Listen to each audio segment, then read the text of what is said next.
नमस्कार विद्यार्थी मित्रांनो, मी अर्चना पाटील आपले आजच्या या व्हिडिओमध्ये स्वागत करते। आज आपण इयत्ता 7वी विषय मराठी पाठ क्रमांक 7 आजारी पडण्याचा प्रयोग या पाठातील आपली समस्या आपले उपाय 1 याचा चित्रसंवाद अभ्यासणार आहोत। आपण सर्वात अगोदर या पाठाचे म्हणजेच आपली समस्या आपले उपाय 1 या चित्रसंवादाचे वाचन करूया। मी वाचन करते, सर्वांनी इकडे लक्ष द्यायचे आहे। आपली समस्या आपले उपाय 1 चित्र पहा, संवाद वाचा। मित्रांनो, येथे आपल्याला हे चित्र दिलेले आहे आणि येथे आपल्याला हे संवाद दिलेले आहेत।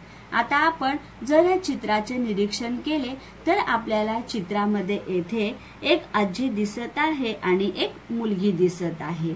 या मुलीचे नाव नीता आहे। आपण जर या चित्राचे निरीक्षण केले तर आपल्याला येथे ही नदी दिसत आहे। येथे आपल्याला कारखाने दिसत आहेत। बघा, ह्या नदीमध्ये आपल्याला काही वनस्पती उगवलेल्या दिसत आहेत। मित्रांनो, जेव्हा या कारखान्याचे सांडपाणी या नदीमध्ये येते तेव्हा नदीचे पाणी दूषित होते आणि त्यामुळे येथे अशी ही वनस्पती उगवते। मग ह्या नदीला पाहून ही जी मुलगी आहे आणि ही जी आजी आहे यांच्या मनामध्ये काही विचार येतात, तेव्हा त्या दोघी संवाद साधतात। मग आपण त्यांचे हे संवाद येथे पाहूया। देखो बच्चों, हमें यहाँ पे इस चित्र में क्या दिखाई दे रहा है। देखो, हमें इस चित्र में यहाँ पे आजी, हिंदी में नानी या दादी, मराठी में आजी कहते हैं, और एक लड़की हमें यहाँ पे दिखाई दे रही है। संवाद में इस लड़की का नाम नीता दिया गया है। अगर हम इस चित्रों को ध्यान से देखेंगे तो हमें यहाँ पे एक नदी दिखाई दे रही है, साथ ही साथ यहाँ पर हमें कारखाने दिखाई दे रहे हैं। देखो बच्चों, ये जो कारखाने हैं, इस कारखाने का पानी इस नदी में आता है, उसके कारण नदी का पानी दूषित हो जाता है। अब नदी का पानी दूषित होता है, इसलिए हमें यहाँ पे देखो बहुत सारी वनस्पति उगी हुई दिखाई देती है। तो जिस तरह से हमें दिखाई दे रही है, ठीक उसी तरह से यहाँ पे जो आजी और जो नीता है उसे भी ये वनस्पति दिखाई दे रही है। तो इस वनस्पति को देखकर और नदी का पानी दूषित देखकर इनके मन में विचार आता है और वो दोनों आपस में संवाद करते हैं। तो क्या संवाद करते हैं वो हम यहाँ पर पढ़ेंगे। देखो, मैं पढ़ती हूँ, आप लोग सब यहाँ पे ध्यान से सुनेंगे। नीता: आजी, हे बघ, नदीतलं पाणी दिसतच नाही। आजी: हो, नदीत जलपर्णी उगवली आहे। नीता: जलपर्णी म्हणजे काय ग आजी? आजी: पाण्यात उगवणारी वनस्पती। नीता: ती पाण्यात का उगवते? आजी: पाणी अशुद्ध प्रदूषित झालं की उगवते। नीता: आजी, आपल्यामुळेच नदीचं पाणी प्रदूषित झालंय ना? आजी: हो, माणसांच्या वाईट सवयींमुळे नदीची हानी होत आहे। शहराच्या सांडपाण्यातून, रासायनिक खतांचा वापर केलेल्या शेत जमिनीतून झिरपणाऱ्या पाण्यातील किंवा कारखान्याच्या सांडपाण्यातील नायट्रोजन व फॉस्फरस ही द्रव्ये पाण्यात मिसळली की जलपर्णी वाढते। जलपर्णीची वाढ ही खऱ्या अर्थाने जलप्रदूषणाची निदर्शक आहे। नीता: अरे रे आजी, आता या जलपर्णीचं काय करायचं? आजी: पाणी दूषित होणार नाही याची काळजी घ्यायची। आता आपण नीता आणि आजी यांच्यात होणारा संवाद पाहिला। येथे नीता आजीला काही प्रश्न विचारत आहे आणि आजी तिला उत्तर देत आहे। बघा, येथे नीता सांगते की आजी, नदीतलं पाणी दिसतच नाही। येथे आपल्याला ही चित्रामध्ये दिसत आहे की नदीचे पाणी अजिबात दिसत नाही। तेव्हा तिला आजी उत्तर देते की नदीमध्ये जलपर्णी उगवलेली आहे। बघा, येथे आपल्याला हे जे दिसत आहे यालाच जलपर्णी असे म्हणतात। मग ही नदीमध्ये जलपर्णी उगवलेली आहे। आता ह्या मुलीला जलपर्णी म्हणजे काय हे माहिती नाही। मग ती आजीला प्रश्न करते की आजी, जलपर्णी म्हणजे काय ग? तिला उत्तर देताना आजी म्हणते, पाण्यात उगवणारी वनस्पती, म्हणजे जी वनस्पती पाण्यामध्ये उगवते तिला जलपर्णी असे म्हणतात। पुन्हा नीता आजीला प्रश्न करते की ती पाण्यामध्ये का उगवते. बघा, ती जलपर्णी ही पाण्यामध्ये का उगत असते. कारण पाणी हे अशुद्ध आणि प्रदूषित झाल्यावर ती पाण्यामध्ये उगवते. मग नीता बोलते की आजी, आपल्यामुळेच नदीचं पाणी प्रदूषित झालंय ना. हो, बरोबरच आहे, आपल्यामुळेच नदीचं पाणी प्रदूषित झालेलं आहे. बघा, आपण काय करतो, नदीमध्ये सांडपाणी सोडतो, गुराढोरांना नदीमध्ये आपण आंघोळ घालतो. त्याच्यामुळे काय होते, हे नदीचं पाणी प्रदूषित होतं आणि हे नदीचं पाणी प्रदूषित झाल्यामुळे नदीमध्ये जलपर्णी येते. तसेच येथे आजीही तिला ते सांगत आहे की माणसांच्या वाईट सवयीमुळे नदीची हानी होत आहे, म्हणजेच नदी ही दूषित होत आहे, नदीचे पाणी ही खराब होत आहे आपल्याच वाईट सवयीमुळे. तर आपल्या कोणत्या वाईट सवयी आहेत बघा. आपण येथे काय करतो, शहराच्या सांडपाण्यातून रासायनिक खतांचा वापर केलेल्या शेत जमिनीतून झिरपणाऱ्या पाण्यातील किंवा कारखान्याच्या सांडपाण्यातील नायट्रोजन व फॉस्फरस ही द्रव्ये पाण्यात मिसळली की जलपर्णी वाढते. बघा, जलपर्णी कशामुळे वाढत असते की माणसांच्याच वाईट सवयींमुळे जलपर्णी वाढत असते. काय होते, शहराचे जे सांडपाणी असते ते सांडपाणी सरळ ह्या नदीमध्ये मिसळते, त्यामुळे येथे जलपर्णी वाढते. त्याचबरोबर रासायनिक खतांचाही शेतीमध्ये वापर होत असतो. मग जेव्हा आपण शेतकरी हे रासायनिक खतांचा शेतीमध्ये वापर करतात आणि शेतीच्या जमिनीमध्ये जे पाणी झिरपते ते पाणी हे परत जाऊन नदीला मिळते. मग त्यामुळे नदीचे पाणी ही दूषित होते, प्रदूषित होते. त्याचबरोबर कारखान्याच्या सांडपाण्यामध्ये नायट्रोजन आणि फॉस्फरस ही द्रव्ये असतात. मग ही द्रव्ये काय होते, पाण्याच्या माध्यमातून या नदीमध्ये जाऊन मिसळतात, त्यामुळे नदीचे पाणी हे दूषित किंवा खराब होते.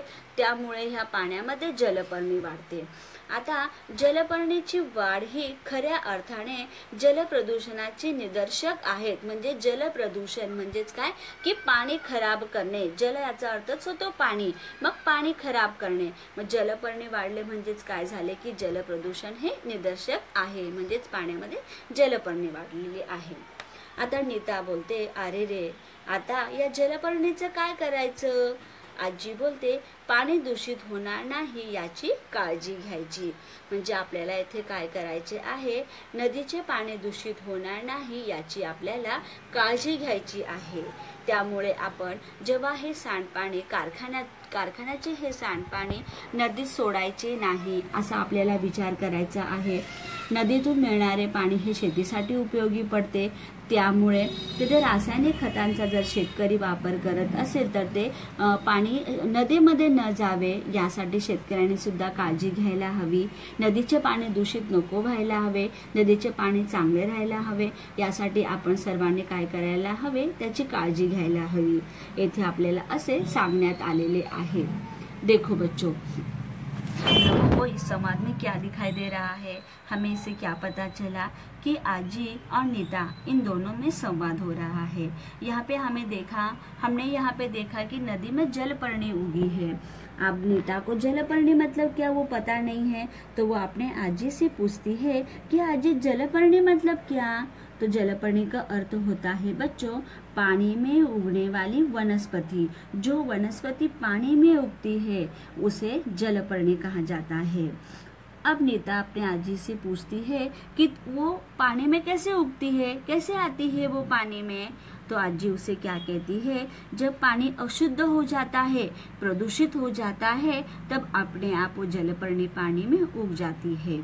फिर नीता बोलती है कि आपल्यामुळेच मतलब हमारे कारण ही नदी का पानी प्रदूषित हो जाता है. आजी कहती है हाँ, हमारे कारण ही नदी का पानी प्रदूषित होता है. मानुष के अंदर वाइट सवई है, मतलब अच्छी आदतें नहीं है, इसीलिए क्या होता है, नदी की हानि होते जा रही है. जो शहर का जो पानी है वो गंदा पानी शहर का वो सीधा नदी में जाता है. साथ ही साथ जब किसान खेती करता है तो खेती करते समय वो बहुत सारे खाद का उपयोग करता है, रासायनिक खतों का उपयोग करता है. तो वो रासायनिक खत क्या हो जाता है, रासायनिक खत क्या हो जाते हैं, वो जमीन के अंदर चले जाते हैं. जमीन मतलब पानी जमीन उसे सोख लेती है और बाद में वो धीरे धीरे वापस वो नदी में चले जाते हैं. तो नदी में क्या हो जाता है, रासायनिक खत भी जाते हैं. और साथ ही साथ जो कारखाने का पानी है, अब कारखाने के पानी में नाइट्रोजन और फास्फोरस ये द्रव्य उस पानी में मिले होते हैं। तो ये पानी जब नदी में जाता है तो उस पानी के साथ साथ में नाइट्रोजन और फास्फोरस ये भी पानी में जाता है।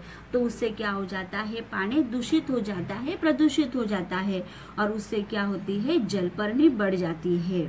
तो नीता भी बोलती कि जलपर्णी के लिए हमें क्या करना चाहिए।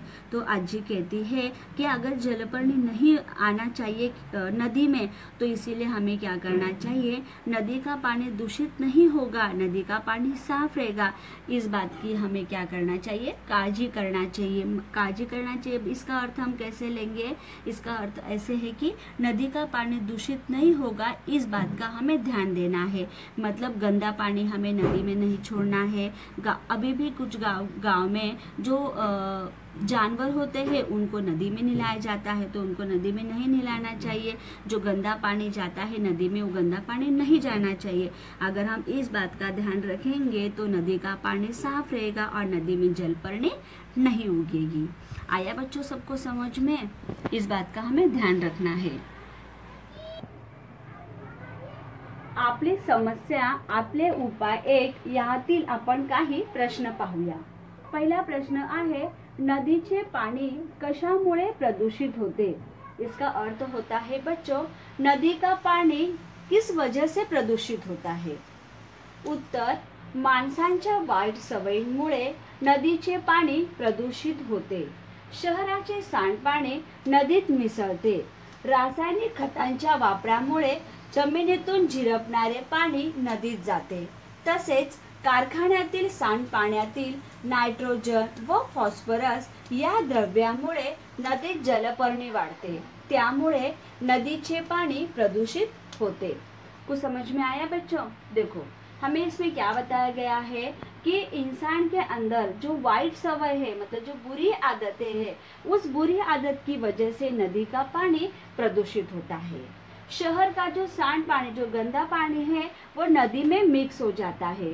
साथ ही साथ रासायनिक खतों के वापर की वजह से, मतलब किसान रासायनिक खतों का वापर करता है, यूज करता है, तो उसकी वजह से क्या होता है, वो रासायनिक खत खेती में होते हैं, जमीन में रह जाते हैं और जमीन के थ्रू, मतलब मिट्टी के थ्रू वो क्या हो जाता है, नदी में मिक्स हो जाता है। इसीलिए नदी का पानी भी प्रदूषित होता है। साथ ही साथ कारखान्यातील सांडपाण्यातील, मतलब कारखाने का जो गंदा पानी है, उसमें नाइट्रोजन और फास्फोरस ये द्रव्य मिक्स होता है। तो अब ये पानी क्या हो जाता है, वापस जाके नदी में मिल जाता है। तो उससे क्या होता है, नदी में जलपर्णी बढ़ जाती है।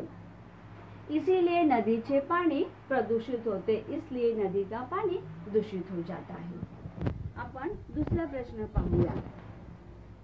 नदीचे पाणी प्रदूषित होऊ नये म्हणून काय उपाय करता येतील। इसका अर्थ है बच्चों, नदी का पानी प्रदूषित नहीं होना चाहिए, इसीलिए हम क्या उपाय कर सकते हैं। उत्तर, नदीत आंघोळ करणे, कपडे व जनावरे धुणे टाळावे। घरातील सांडपाणी नदीत सोडू नये। कारखान्यातील रासायनिक द्रव्ये नदीत सोडू नये। नदीमधला गाळ वर्षातून एकदा साफ करने आवश्यक है। इसका अर्थ होता है बच्चों, नदीत आंघोळ करने, कपड़े व जनावरे धुने टाळावे। मतलब जो लोग नदी में स्नान करते हैं, नदी में स्नान करना नहीं चाहिए। साथ ही साथ नदी में कुछ लोग कपड़ा भी धोते हैं, जानवरों को भी नहलाते हैं। तो नदी में कपड़ा भी नहीं धोना चाहिए, जानवरों को भी नहीं नहलाना चाहिए और नदी में हम लोग जो स्नान करते हैं वो भी नहीं करना चाहिए। अगर हमें करना है तो साइड में पानी लेकर करना चाहिए। साथ ही साथ घर का जो गंदा पानी है वो नदी में हमें छोड़ना नहीं है। कारखान्यातील रासायनिक द्रव्य, कारखाने का जो गंदा पानी है उसमें जो रासायनिक द्रव्य मिक्स होता है उसको भी हमें नदी में छोड़ना नहीं है। और नदी मधला गाळ, मतलब कीचड़, जो नदी में नीचे जो कीचड़ होता है उसको साल में एक बार साफ करना आवश्यक है। अगर हम ऐसा करेंगे तो नदी का पानी प्रदूषित नहीं होगा। आता आपण तिसरा प्रश्न पाहूया। जलपर्णी उगवल्याने पाण्यावर कोणता परिणाम होतो। इसका अर्थ होता है, अगर जलपर्णी पानी में उग गई तो पानी पे उसका कौन सा परिणाम होगा। उत्तर, पाण्यात नायट्रोजन व फॉस्फरसचे प्रमाण वाढले कि जलपर्णी उगवते।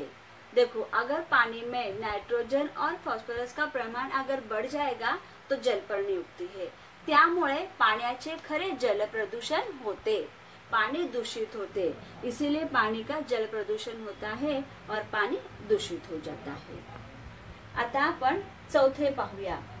नदीमध्ये जलपर्णी होऊ नये यासाठी काय करायला हवे असे तुम्हाला वाटते? मतलब नदी में जलपर्णी नहीं आना चाहिए, नदी में जलपर्णी उगना नहीं चाहिए, इसलिए क्या करना चाहिए ऐसा आपको लगता है? उत्तर, घरातील सांडपाणी नदीत सोडू नये, शेतातील रासायनिक खतांचा बेसुमार वापर टाळावा, कारखान्यातील सांडपाण्यातील नायट्रोजन व फॉस्फरस द्रव्ये नदीच्या पाण्यात मिसळणार नाहीत याची काळजी घ्यावी। असे केल्याने नदीमध्ये जलपर्णी उगवणार नाही। देखो बच्चों, इसका अर्थ क्या होता है? घर का जो हमारा गंदा पानी है उसको हमें नदी में छोड़ना नहीं चाहिए। जो हम खेती में रासायनिक खतों का ज्यादा उपयोग करते हैं उसका बेसुमार मतलब ज्यादा उपयोग करना नहीं है।